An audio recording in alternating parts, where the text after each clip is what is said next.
موت تک کبھی بٹن نہیں لگا۔ یہ صحابہ کا وہ عمل تھا جو رسول اللہ صلی اللہ علیہ وسلم سے ان کی محبت کو اجاگر کرتا تھا۔ آج تو بڑی بڑی سنتیں ختم ہیں۔ مثال کے طور پر میں آپ کو بقرعید کے بارے میں عرض کرتا ہوں۔ مثال کے طور پر حدیث میں آتا ہے کہ جو آدمی قربانی کرے اس کو چاہیے کہ وہ چاند دکھنے کے بعد سے اپنے ناخن اور بال روک لے، نہ کاٹے۔ ٹھیک ہے، ہم نے بال بھی روک لیے، ہم نے ناخن بھی روک لیے، بقرعید ہو گئی، قربانی ہو گئی، تو بال بھی کٹوا لیے، ناخن بھی کٹوا لیے۔ جبکہ بال کا کٹوانا اور ناخن کا کٹوانا ان دنوں میں شریعت میں جائز ہے، گناہ نہیں ہے۔ اگر بال کاٹ دیا تو کوئی گناہ نہیں ہے، صرف اور صرف ثواب ہے۔ اگر کسی نے بال روک لیے، ناخن روک لیے تو ثواب ملے گا، لیکن اگر کاٹ بھی لیے تو کوئی بھی گناہ نہیں ہے۔ ذرا سا ایک آدمی کا فون آیا کہ جی میرے مونچھ کے بال تھوڑے بڑے ہو گئے، اتنے بڑے ہو رہے ہیں کہ وہ پانی میں آتے ہیں، اور چاند دکھ گیا، میں کیا کروں؟ بھائی جو بال، تو اس نے کہا کہ میرے بال اتنے بڑے ہو گئے ہیں مونچھ کے کہ وہ پانی میں آنے لگے۔ تو مونچھ کے بال اتنے بڑے ہو جائیں کہ وہ پانی میں آنے لگے، چاہے میں آپ کا بال آنے لگے تو اتنی لمبی مونچھیں رکھنا جو لبوں سے نیچے اتر جائے وہ ناجائز اور مکروہ ہے۔ میں نے کہا بھائی آپ کو اپنے مونچھوں کے بال کترنا کاٹنا ضروری ہے، یہ تو آپ کو کاٹنے ہوں گے کہ جی بال روکنے کا حکم ہے، بال روکنے کا حکم مستحب ہے۔ مستحب کا مطلب روک لو گے ثواب ملے گا، تو ثواب ملے گا نا روکنے کا، لیکن آپ نے اگر مونچھ کے بال نہ کاٹے تو گناہ ملے گا، تو گناہ ملے گا۔ دیکھیں سنت کی بات یہ ہے کہ جو رسول اللہ نے فرما دیا اس پہ عمل کرو۔ اب ہو گئی بقرعید، قربانی ہو گئی، جس شخص نے بال روک رکھے تھے اس وجہ سے کہ اللہ کے نبی کا حکم ہے، وہی شخص اپنی داڑھی کو اس طرح چلوا رہا ہے، پھر اللہ کے نبی کا حکم کہاں چلا گیا؟ اللہ کے نبی نے داڑھی بڑی رکھی ہے اور فرمایا داڑھی لٹکاؤ لٹکاؤ، داڑھیاں بڑی کرو، مگر ہمارا مسلمان بھائی 10 دن میں تو داڑھی کو ہاتھ نہیں لگائے گا، صرف اس وجہ سے کہ آپ نے بال روکنے کو کہہ دیا۔ اور اللہ کے نبی صلی اللہ علیہ وسلم نے فرمایا کہ داڑھیاں لٹکاؤ، داڑھیاں بڑی کرو۔ بقرعید ہوتے ہی چاند دکھتے، بقرعید ہونے کے بعد قربانی ہونے کے بعد پھر اس طرح چل رہا ہے، پھر داڑھیاں جمع ہو رہی ہیں۔ یہ کون سا اسلام پر عمل ہو رہا ہے، کون سی سنت پر عمل ہو رہا ہے کہ ادھر تو بال بھی روک لیے، ناخن بھی روک لیا اور بقرعید ہوتے داڑھی بھی جمع ہو گئی۔ تو ایسے بال روکنا، ایسے ناخن روکنا اللہ کو پسندیدہ نہیں ہے، یاد رکھنا کہ جب عید ہو گئی تو فرض بھی ختم، واجب بھی ختم، اور جب تک قربانی نہیں ہوئی تو مستحب بھی عمل ہو رہا ہے۔ تو میرے بھائیوں اصل چیز ہے رسول اللہ صلی اللہ علیہ وسلم کے طریقے کو اپنانا، اور وہ ہمارے اندر سے نکلتا جا رہا ہے۔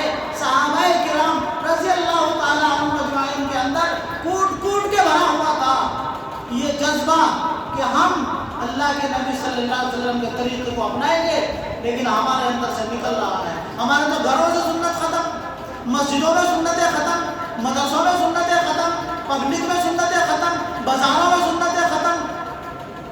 کیسا زمانہ آ گیا، اللہ ہماری حفاظت فرمائے۔ رسول اللہ کے طریقوں کی قدر ختم ہوگی ہمارے یہاں سے، پھر ہم دعویٰ کرتے ہیں کہ ہمیں اللہ سے محبت ہے، ہمیں اللہ سے پیار ہے۔ قرآن میں تو اللہ تعالیٰ نے فرمایا یحبونہم کحب اللہ، آگے فرمایا والذین آمنوا اشد حبا للہ، ایمان والے اللہ سے بے انتہا محبت کرنے والے ہیں ایمان والے لوگ۔ لیکن افسوس کہ ہمارا ایمان اتنا کمزور ہو گیا ہے، ہماری محبت اللہ اور اللہ کے رسول سے اتنی کمزور ہو گئی ہے جو ہمیں اللہ کے نبی کی سنتوں پر عمل کرنے ہی نہیں دے رہے۔ ہمارا ایمان ہمیں حضور کے طریقے پر چلنے نہیں دے رہا ہے، ہمارا ایمان ہمیں گناہوں سے رکنے نہیں دے رہا ہے۔ معلوم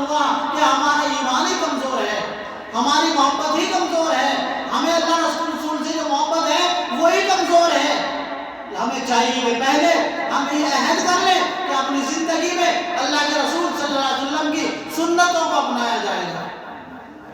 ایسے بقرعید کے کچھ مسائل ہیں۔ مثال کے طور پر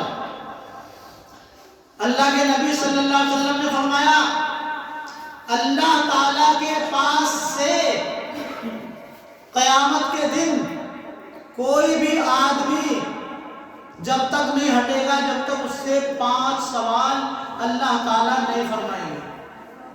5 سوال کے جواب ہر انسان کو اللہ کو دینا پڑے گا۔ یہ ہم نے زندگی دی، کہاں گزاری؟ ہم نے مال دیا، کیسے خرچ کیا؟ تم نے مال کمایا کہاں سے؟ تم نے مال کو خرچ کیسے کیا؟ اس طرح کے 5 سوال اللہ کی طرف سے ہوں گے۔ ہر ایک کا جواب اللہ کو دینا ہوگا ہمیں کہ ہم اللہ کو جواب دیں۔ اور ایک حدیث سنو حرام کمائی کے بارے میں۔ اگر کسی شخص نے حرام کمایا اور حرام کمائی کا ایک لقمہ اس کے حلق کے نیچے اتر گیا، 40 دن تک اس کی نماز قبول نہیں۔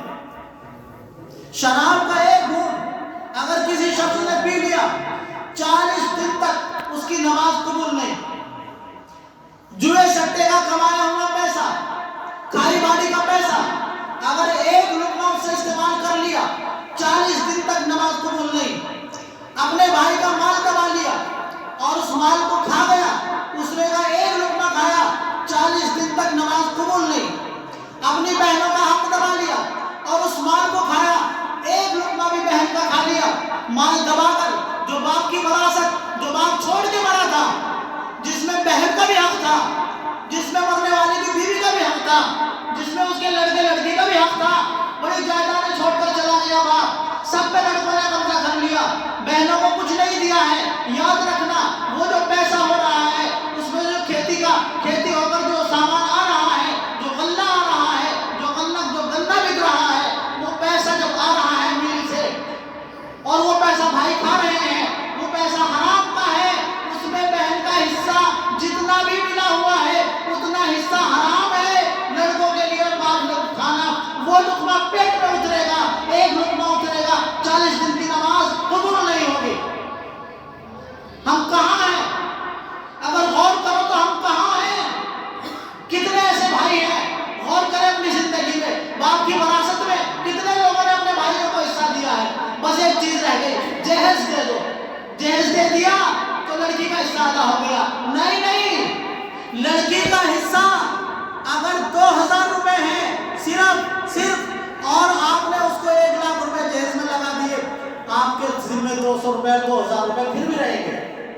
جہیز کے دینے سے لڑکی کا حصہ نہیں اترے گا تو باپ بیٹی کی اور لڑکی کی جو جائیداد ہے اس کا جو مال میں حصہ ہے اس کو نکال کر حساب لگا کے، جیسے زکوٰۃ کا حساب لگا کے اور فقیروں کو پیسہ دیا جاتا ہے، مدرسوں میں پیسہ دیا جاتا ہے، ایسے ہی اپنی جائیداد کا حصہ لگا کر جو باپ چھوڑ کے مرا ہے اپنی بہنوں کو دینا پڑے گا، ورنہ جس طرح سے یتیموں کا مال کھانے کا حرام ہے اور بیواؤں کا مال کھانا حرام ہے، اپنی بہنوں کا مال کھانا بھی حرام ہے۔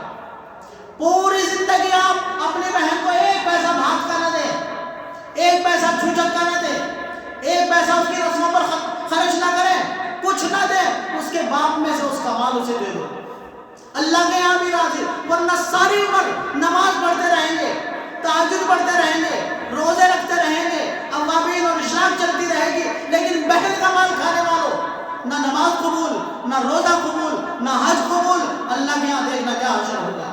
کسی بھی شخص کی ایک بالشت زمین اگر ہم نے دبا لی، اگر ہم نے ایک بالشت زمین دبا لی، قیامت کے دن اللہ کے نبی فرماتے ہیں، کیا فرماتے ہیں کہ وہ زمین تحت الثری تک، 7 زمینیں جہاں تک ہیں تحت الثری تک، اتنی زمین کو نکالا جائے گا اور اس کے وزن کا ایک ہار بنایا جائے گا، حلقہ، اور اس آدمی کے گلے میں ڈالا جائے گا جس نے زمین دبائی ہے۔ جب مکان کے بٹوارے ہوتے ہیں، بھائیوں میں جھگڑے ہوتے ہیں، کوئی کسی کی زمین دبا لیتا ہے، ایک بھائی نے زیادہ دبا لی اپنے دبدبے سے اور دوسرے پہ کم رہ گئی، جس نے دبائی ہے وہ ساری زمین حلقہ بنا کر، ہار بنا کر تحت الثری تک اس کے گلے میں ڈالی جائے گی اور وہ دبے گا، بچھے گا، توبہ توبہ کرے گا۔ مگر یاد رکھنا میرے بھائیوں، وہاں رونے سے، چلانے سے، تڑپنے سے کچھ نہیں ہوگا۔ قبر میں جانے کے بعد، اللہ کے پاس جانے کے بعد گناہگار